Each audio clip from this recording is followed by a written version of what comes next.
Bonjour à tous. Chaque semaine, nous sommes influencés par des énergies différentes qui nous viennent du cosmos.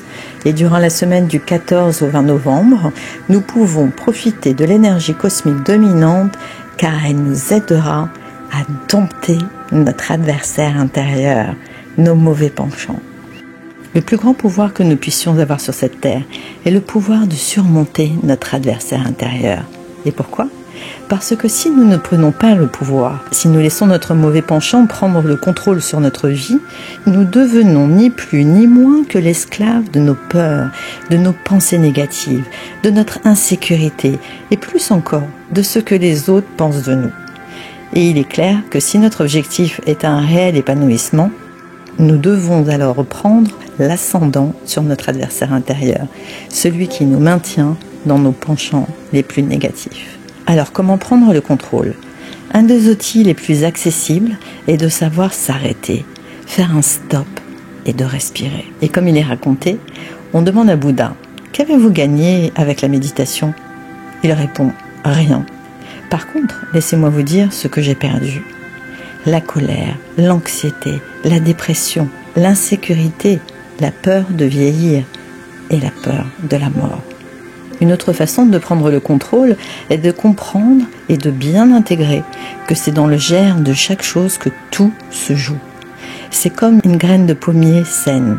Lorsque vous la plantez, après un certain temps, vous obtenez des pommes savoureuses. Eh bien, c'est la même chose avec le domptage de votre adversaire.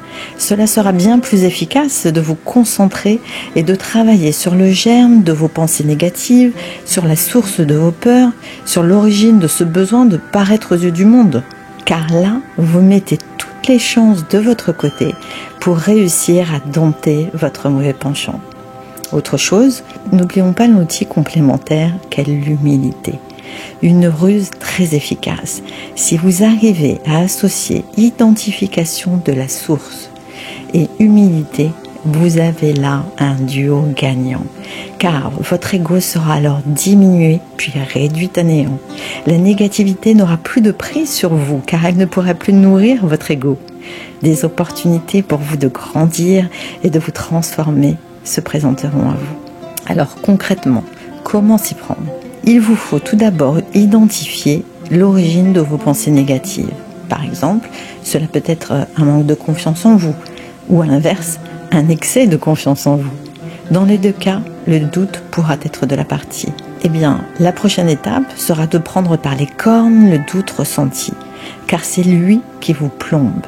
Peu importe l'action que vous mettrez en place pour avancer, soyez conscient que le Créateur vous accompagne, car il est omniprésent. Alors, si vous manquez de confiance, sachez que c'est votre ego qui travaille. Ayez l'humilité de le reconnaître.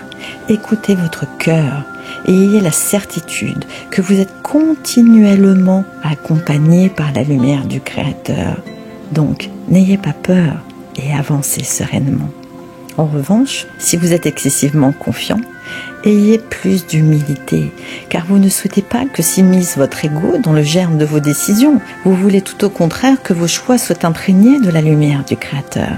Petit conseil pour cette semaine, investissez-vous et soyez persévérants. Vous arriverez alors, tel un dompteur de fauves, à maîtriser votre adversaire. Je vous invite chaque matin de cette semaine, après avoir fait quelques respirations en conscience, à fermer les yeux et à les lever au-delà de votre champ de vision. Portez votre attention sur votre 7e chakra, le chakra couronne, juste au-dessus de votre tête, et prenez conscience de son existence. Il représente le centre du savoir, mais aussi le centre de la conscience de soi et celui de l'humilité. Il nous met en relation avec le monde, qu'il soit physique ou spirituel. Imaginez pendant quelques instants votre chakra couronne, telle une petite roue lumineuse, tournoyante. Et gardez à l'esprit d'être humble dans vos pensées, d'être humble dans vos paroles et d'être humble dans vos actions. Je terminerai par une citation de Yasmine Mogahed, éducatrice et conférencière américaine. Sache que le changement commence parfois par une chute. Alors, ne le maudis jamais. C'est au sol que tu trouves l'humilité. Merci pour votre écoute. Et si vous avez pensé à une personne pendant le visionnage de la vidéo, je vous invite à la lui transférer, ainsi qu'à tous vos proches, bien sûr. Je compte sur vous pour m'aider à diffuser ces messages. Vous pouvez liker la vidéo, vous abonner à ma chaîne YouTube Rava en Conscience et me suivre sur Instagram, Facebook et sur TikTok. Alors, à dimanche prochain pour en savoir plus sur l'énergie cosmique de la semaine à venir.